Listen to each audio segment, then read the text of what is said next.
Hello, everyone. I'm sorry about the delay. I'm honored to be here. I'm Margot Hanly, and I'm a fourth-year PhD student at Cornell Tech in New York City, working with Helen Nissenbaum.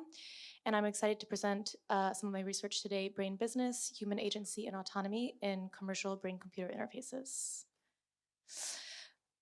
So just this past month, some of you may have seen this study by researchers at UT Austin, received a lot of attention for what's being characterized as a major breakthrough in brain decoding. They showed that with a combination of fMRI scans, which measure blood flow to different areas of the brain, and large AI language models like ChatGPT, they could decode a person's continuous thoughts without the person uttering a single word. Now, this was in a clinical research context, and it's fMRI machines, so can't really exist in your Apple earbuds at the moment. But it does give us an idea of how rapidly this type of technology is advancing. And in fact, there are more and more for-profit private companies attempting to commercialize this technology and bring it into widespread use. So my research, as I'll talk about today, focuses on one, creating a rich and grounded account of what's happening in this rapidly evolving industry of commercial brain-computer interfaces, or BCI for short, in order to be able to provide a normative analysis of the values at stake with this technology. And I'll also note that I'm still pretty early on in this research, as some people have said today, so I'm presenting fairly initial observations from the field, and also that I'm in an interdisciplinary program and new to the surveillance community.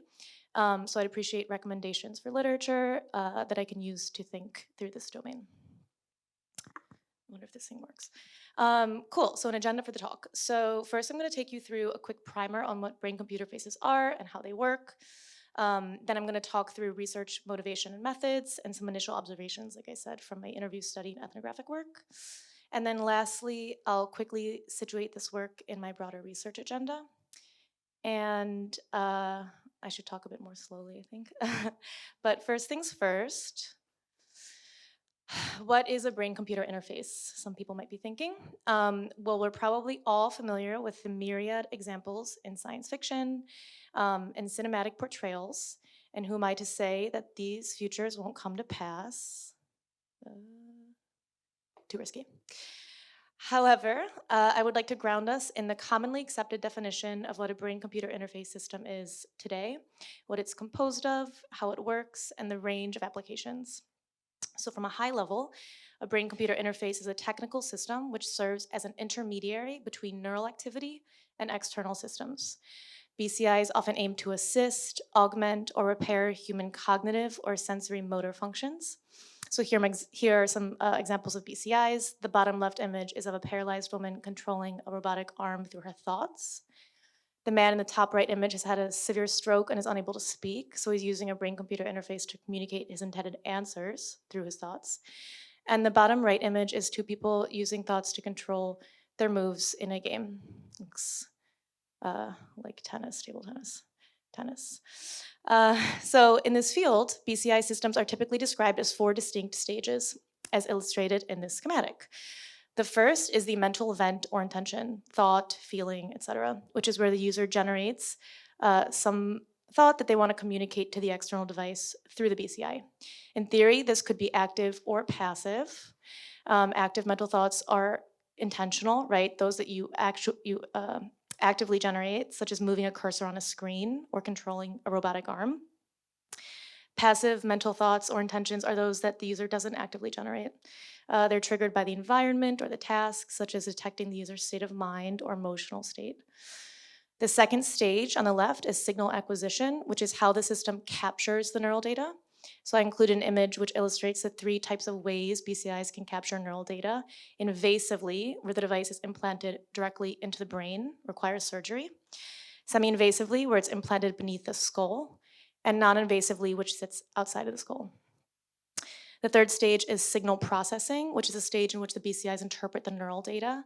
This stage uses algorithms to extract and classify features, effectively translating the neural data into a command.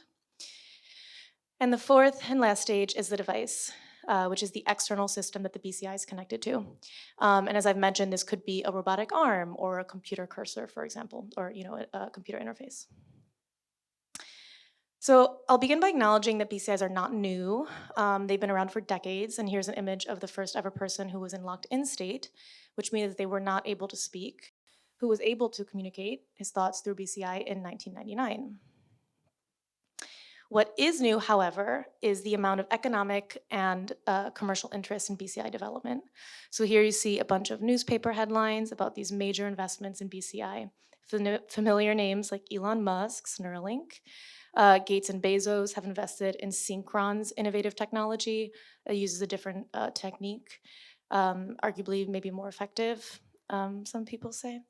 Peter Thiel, sadly, also in the mix here. And then one announced very recently, earlier this year, January 10th, of a BCI to treat depression.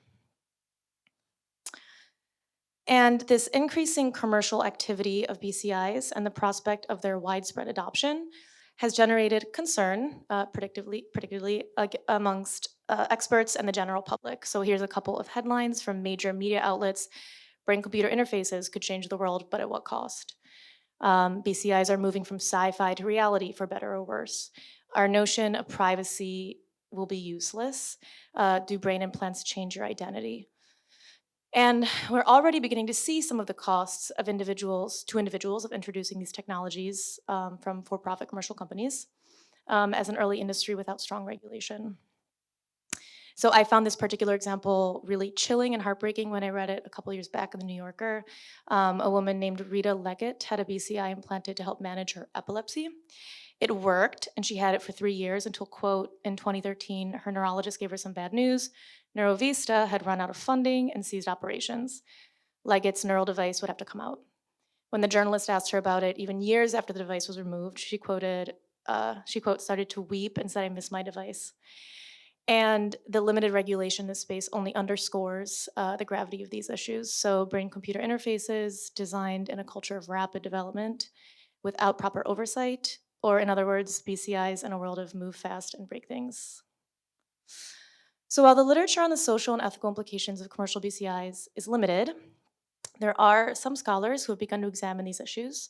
So prior work has conducted broad surveys of the ethical and social implications of BCI and teased out particular values at stake for individuals, such as autonomy, agency, security, personal responsibility, and privacy. Scholars have completed some market research on BCI producers, such as the marketing language and use of algorithms in practice, as well as the users of commercial BCIs in various domains, such as gaming and autonomous vehicles. And lastly, there's been some effort to consider the policy environment of BCIs, like identifying the unique challenges of regulating BCIs and neurotechnology more broadly.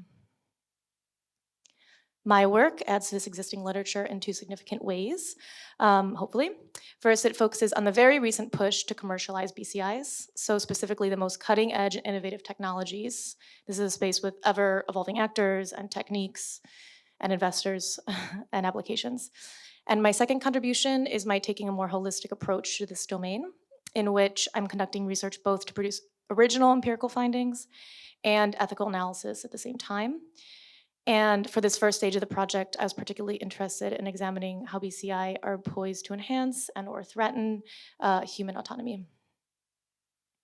As such, my research questions are, first, what are the technologies, ideologies, and motivations driving the emergence of the commercial BCI industry? And second, what are the sources of variation in the development, deployment, and design of commercial BCIs that can inform the implications for human agency and autonomy? So the methodology. So I'm conducting first semi-structured interviews with the individuals involved in the production of the device. So far I've completed 14 interviews in my first round, but as I mentioned, I'm pretty early on and plan to continue interviews for quite a while. My criteria currently is pretty broad. So for this first round, I've interviewed members of management team. This could be founders, startup founders, or just C-suite executives. Technical employees like computational neuroscientists and product designers, as well as operations, and then investors in BCI. I'm also conducting a multi-sided ethnography, embedding myself in as many of these companies that will get me access, and of course attending industry events and trade-related events, and also founding a community in New York City which brings people in the neurotech and adjacent worlds together for happy hours. Very popular, and this is a way both to meet a lot of people who work in this area and possibly gain access to additional sites in which I could do the ethnographic work. and some initial findings, or observations, really, is what I'm calling them, because, again, it's more fitting for this stage of the work. So the first two observations are primarily descriptive and reflect trends that I'm learning about and seeing in the field, as well as hearing from the participants. And the first is that we're seeing a shift from primarily invasive to non-invasive technologies, and a proliferation of non-invasive technologies. The second is related, that there's a proliferation from non-medical applications, or from medical to non-medical.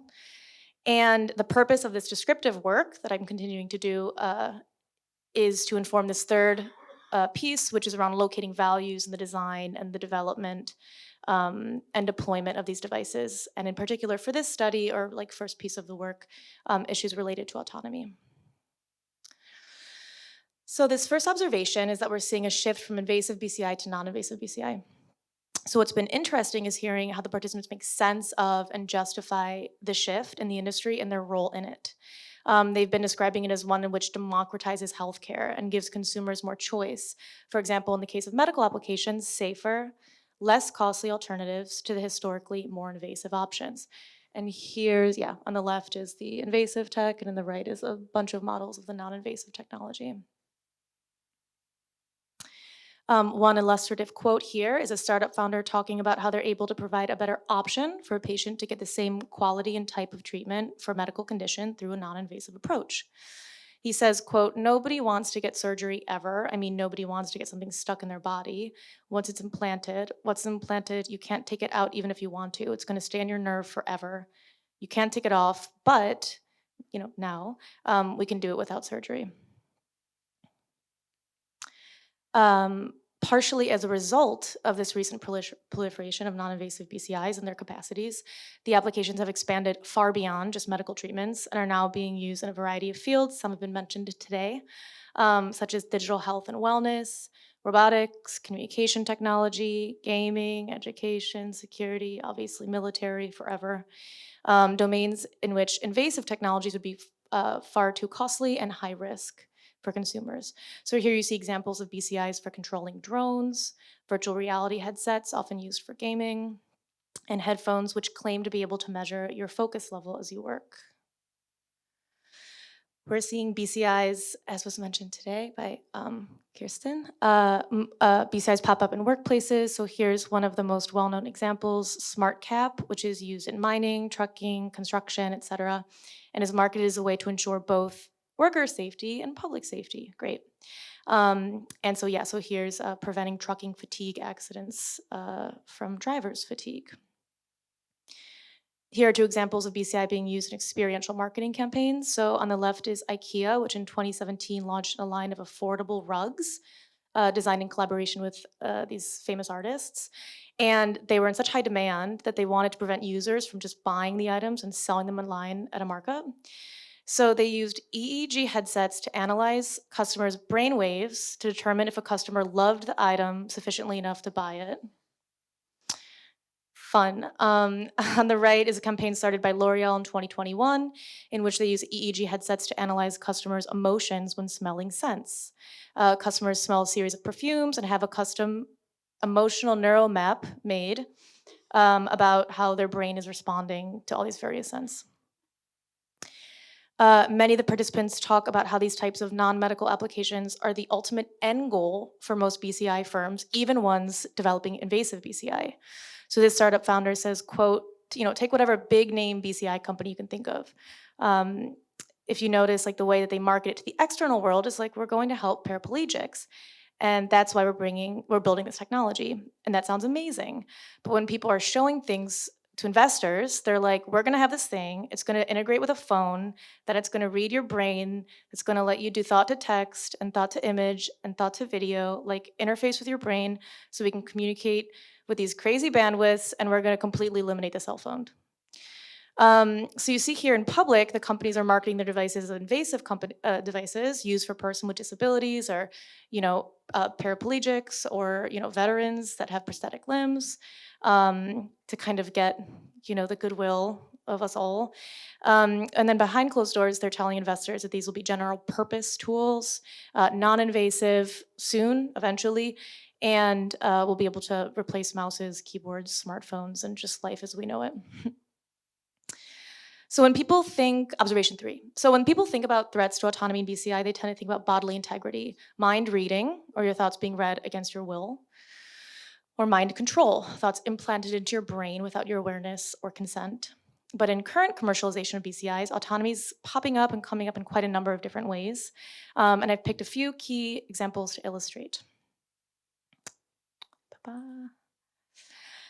So here's a quote from a CMO, Chief Marketing Officer at a non-invasive BCI startup, describing how their application can be autonomy enhancing, providing people more information about themselves in a similar vein as a lot of quantified self community. So he says, giving them like a little green, red, yellow, green light on their headset of the physical data state of when you perform your best is very helpful for them to sort of imprint like, oh, this is me, my peak performance. And non-invasive sensors are just easier for people to, tolerate in everyday settings. Other participants discussed designing the devices to intentionally limit users' autonomy to protect them from themselves, keep them safe. It's a bit paternalistic.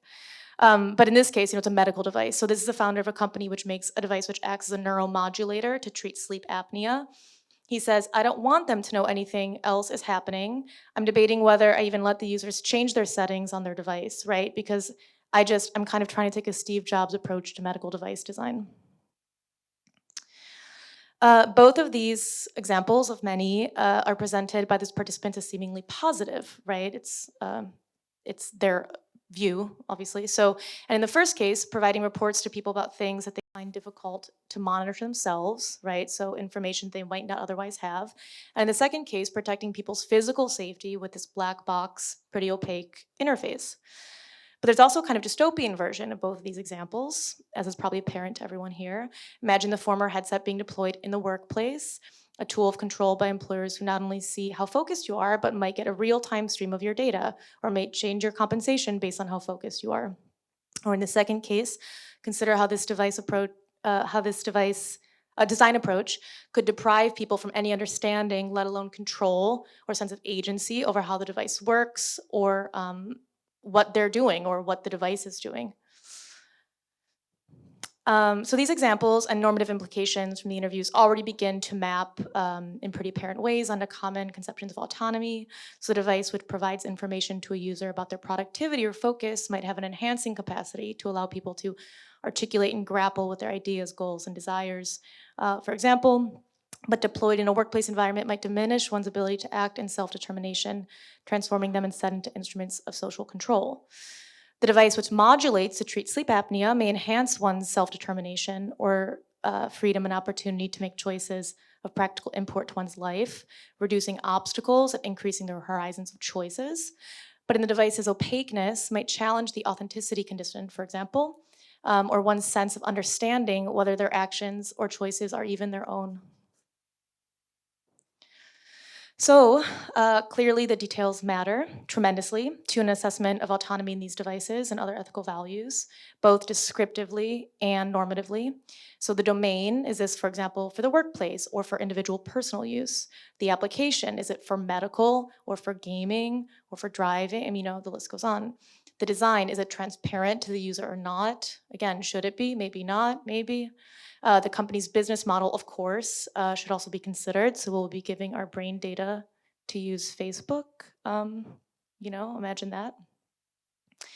So in conclusion, right on time, I think, there are many companies which are already attempting to make this technology mainstream, far before there's, kind of careful and thoughtful reflection about the societal implications, let alone legal and regulatory frameworks in place, especially in the States. And the ethical stakes, as I've hopefully demonstrated, are extremely high.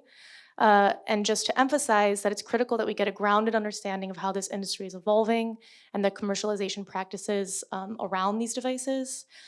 As I showed in the examples, while we don't see concerns of complete mind control yet, we're already seeing concrete normative implications surface, showing how critical it is that we do this very nitty-gritty qualitative work in order to be attuned to the details of these systems and their deployment. And in time, I hope that this research can contribute to this small but growing effort to develop legal and regulatory frameworks in this domain. And thank you.